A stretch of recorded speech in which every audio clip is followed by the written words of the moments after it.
हमारे समाज में ज्यादातर लोगों के मन में ये बात बैठी हुई है कि आप जितने बुद्धिमान हो उतने ही आप सफल बनोगे। आपके कॉलेज और स्कूल में तो यही होता है ना? लोगों को लगता है वही सक्सेसफुल होगा, पर क्या ये सच है? इस वीडियो को अगर लास्ट तक नहीं देखोगे तब इस वीडियो का गलत मतलब निकाल लोगे आप, इसलिए अंत तक जरूर देखना। आपके लिए ये जानना बहुत जरूरी भी है, क्योंकि ये वीडियो आपके अभी की सीमित सोच को बदलकर आपकी जिंदगी बदलने वाली है। ये जो सवाल मुझे और आपको परेशान करती है ना, कि क्या जिंदगी में कुछ बड़ा हासिल करने के लिए 99% जरूरी है? ठीक यही सवाल 1920 के समय में महान साइकोलॉजिस्ट यानी मनोवैज्ञानिक लिविस टर्मन के भी मन में आई थी, और तब उन्होंने ठान लिया था अब मैं इस सवाल का जवाब पता लगा के ही रहूंगा। उन्होंने इसी बात का पता लगाने के लिए एक एक्सपेरिमेंट किया। ये अजीब अध्ययन करीब 40 साल तक चला, और ये साइकोलॉजी यानी मनोविज्ञान की दुनिया का सबसे बड़ा अध्ययन यानी स्टडी है। और ये 40 साल का हिसाब किताब आपको बस ये छोटी सी वीडियो में मिल रही है। बहुत लकी हो आप। उन्होंने अमेरिका के सभी कॉलेजेस और स्कूल से सबसे इंटेलिजेंट बच्चों को ढूंढना शुरू कर दिया। खोज के अंत में लगभग 2.5 लाख बच्चे पूरे अमेरिका से निकले, पर इतने सारे बच्चों पर अध्ययन करना संभव नहीं था, और ये स्कूल्स ने भेजा था। तो टर्मन सिर्फ स्कूल्स की बातों पर भरोसा नहीं कर सकते थे, और ये सभी को नहीं ले सकते थे। इसलिए उन्होंने इन सारे 2.5 लाख बच्चों का IQ टेस्ट लिया। IQ टेस्ट एक तरह का टेस्ट होता है जिसमें आपको अलग अलग सवालों का जवाब देना पड़ता है। उन सवालों में से जितने सवाल का आप सही जवाब दोगे उससे आपकी बुद्धि का पता चलता है। टर्मन ने ये कहा था कि जिन जिन बच्चों का IQ लेवल 140 या उससे ऊपर आएगी उन्हें स्टूडेंट्स को बुद्धिमान माना जाएगा। तो एवरेज यानी सामान्य IQ वो होती है 90 से 109 के बीच में।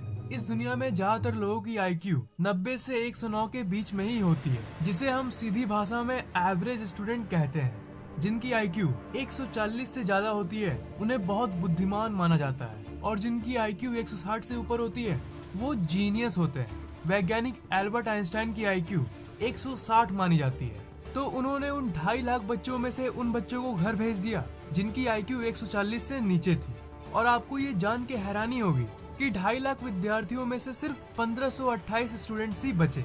IQ टेस्ट के हिसाब से ये 1528 स्टूडेंट्स पूरे अमेरिका के सबसे ज्यादा बुद्धि वाले बच्चे थे, और इनकी IQ एल्बर्ट आइंस्टाइन से 20 पॉइंट कम थी। इन 1528 बच्चों को चुन लिया गया। दशकों तक इन स्टूडेंट्स को ऑब्जर्व किया गया, और सबको वही देखने मिला जो ये सोचे थे। ये लोग हर क्लास में टॉप करते थे, हर सब्जेक्ट में सबसे ज्यादा मार्क्स लाते थे, हर कंपटीशन में जीतते थे।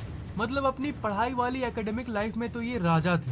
पर बड़ा सवाल जो टर्मन के दिमाग में अभी भी चल रहा था वो ये है कि क्या ये अपनी जिंदगी में कुछ बड़ा कर पाएंगे? पर ये स्कूल की लाइफ की सफलता को देखकर टर्मन को ऐसा लगने लगा कि ये जीनियस बच्चे अपनी जिंदगी में जरूर कुछ न कुछ बड़ा कर लेंगे। उन्होंने कहा, ये वो स्टूडेंट्स हैं जो अमेरिका का भविष्य है, और यही बच्चे सबसे ज्यादा सफलता हासिल करेंगे अपनी जिंदगी में।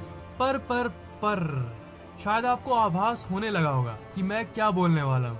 टर्मन की सोच और इनकी उम्मीद वास्तविकता से बहुत अलग निकली। उन 1528 स्टूडेंट्स में से सिर्फ 20 स्टूडेंट्स अपनी जिंदगी में कुछ बड़ा कर पाए और करोड़पति बन पाए। बाकी so called genius simple job करते रहे और जिंदगी में कुछ बड़ा नहीं कर पाए। सबसे बड़े और सबसे अच्छे कॉलेज की डिग्री के बाद भी वो अपनी जिंदगी में ना ही कुछ बड़ा हासिल कर पाए और ना ही वो अपनी जिंदगी में खुश थे।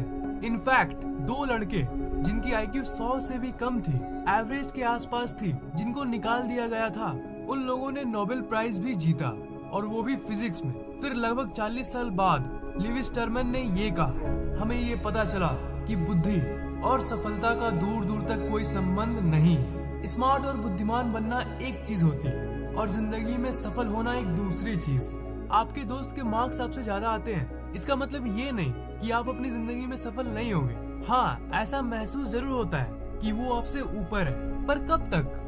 बस स्कूल या कॉलेज लाइफ तक। उसके बाद क्या? लोगों ने ऐसा माइंडसेट का वायरस फैला रखा है जिससे पूरे समाज को ये लगता है कि जिनके जहाँ मार्क्स आते हैं वही जिंदगी में कुछ बड़ा कर सकते हैं। मार्क्स मार्क्स मार्क्स, हर जगह मार्क्स की लूट मची है।